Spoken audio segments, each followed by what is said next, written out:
Ang bansang China ay ang pinakamalaking bansa sa buong Asya. Kilala ang bansang ito sa kanilang mga matatayog at mga natatanging arkitektura. Hindi lamang sa sentrong syudad, kung hindi pati na rin sa iba't ibang lalawigan.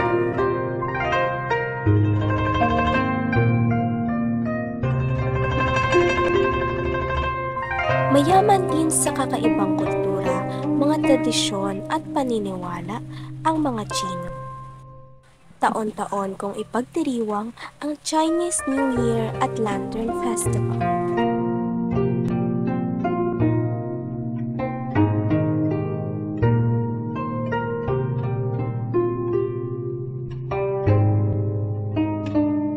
Kabilang din sa mga natatanging pagkakakilanlan ng mga Chino ay ang kanilang mga magagandong tradisyonal na kasuotan.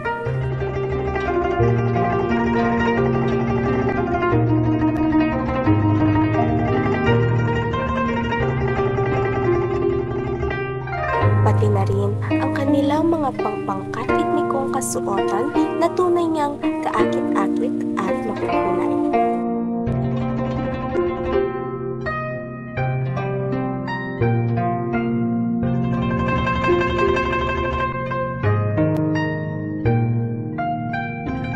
Higit sa lahat, hindi mawawala ang mga masasarap at malinamnam na mga pagkain Chino. Kung kaya't sa pagkakataong ito ay ating tunghayan ang mga kaugalian at paniniwalang namana natin sa mga Chino.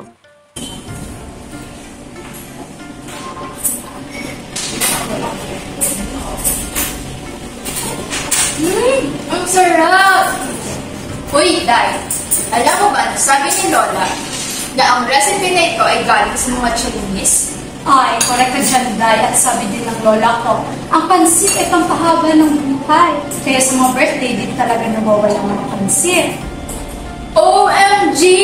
Ngayon ko lang na-realize, lahat pala ng ito Ay, Chinese foods!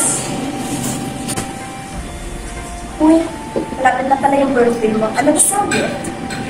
gusto ko ng stuffed toy na rabbit. Ba't natin? Year of the rabbit ako pinanganak. It's year 1999. Ano ang meron sa Year of the Rabbit? Sumisimbolo yun ng kapayapaan, kasagalangan at mahabang buhay. Ikaw, ano ba yung Chinese zodiac mo? Year of the Horse ako. Sumisimbolo naman yun ng kapangyarihan, kadalian, at kagalikaan. Pinaniniwalaan na yung mga tao ay pinanganak sa Year of the Horse ay mga masiyahin at palaging tuloy. Para alam mo ba kahapon, nagkamilipan ako po sa baba? Oo. Naalala ko tuloy ang sinabi ng lolo ko Chino na kapag nananaginip ka patungkol sa pagbaha, nangangahulugan yan ay nag-aalala ka sa iyong pamilya o sa iyong financial. Meron ka pa bang panaginip patungkol sa ano? At kahapon, nagkamilipan ka tungkol sa... Alam mo yun ba, parang nangugulin ka, may idea ka ba din? Sa nahuhulog ka.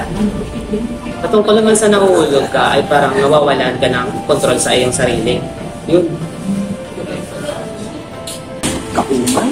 Parang sunod-sunod yung kamalasan ko ah. Kung nakarang linggo, nadapa ako habang naglalakad. Tapos muna nawala naman yung wallet ko. Ay, oo nga, no? Bakit parang malas ka lang ang taon? Siguro ito yung tinutukoy ni Mr. Hans na buong taon, yung may related daw sa number 4 ay mamalasin. Eh di ba yung birthday ko, April 4? Siguro kaya minamalas ako kasi ang lucky number ngayong taon ay 4. Ay, oo nga, no? Yung unlucky number ngayon ay 4. At ang lucky number naman ay 8. Iba yung birthday ko, August 8. Feeling ko, susatena ko ngayong taon. Wow, sana all! 非常感谢您的观看。